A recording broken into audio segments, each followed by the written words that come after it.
A Southern Ohio community tackles the issue of heroin addiction head on with a unique program. It's the first of its kind in the state. Tonight, the Athens County prosecutor is sharing the success of his program with others with the hope that it will catch on. NBC4's Beth Del Pani explains.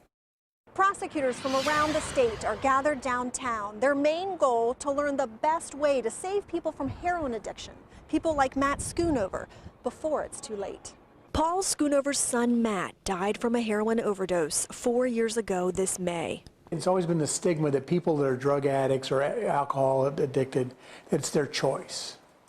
And what they're really finding is it's much more of a disease now. Schoonover says even since his own son's death, there's been a lot of progress in treating addicts instead of simply locking them up. We don't lock up people who have diabetes or cancer. We try and treat it. 80% of the people in the prison. Athens County prosecutor Keller Blackburn says a new program based out of his office is more effective than drug courts and can make people truly addiction-free, unlike some other commonly used medicated treatments. The court can only deal with who's in the defendant's chair. By being prosecutor-based, you're able to help everybody.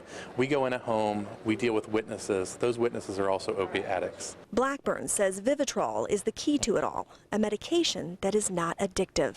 Vivitrol blocks the receptors in the brain so that an individual doesn't crave heroin anymore and can't get high from heroin anymore. Our goal was to treat 40 people. We're over 200.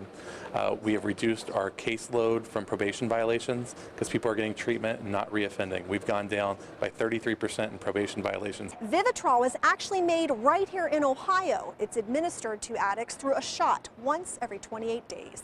Reporting in downtown Columbus, Beth Del Pani, NBC4. And looking at the rise in heroin deaths over the last decade and some of the hardest hit counties, back in 2003, Franklin County led Central Ohio with 63. Ross County had just 6, while Montgomery, Hamilton, and Butler counties were right behind Franklin. But fast forward to 2014, Montgomery sees one of the biggest jumps in the state, now leading those counties with 247 deaths from heroin. Butler County went from 23 to 148. Hamilton and Ross County saw a huge increase, going to 242 and 29 respectively. Franklin County sees a more measured rise in 193 deaths.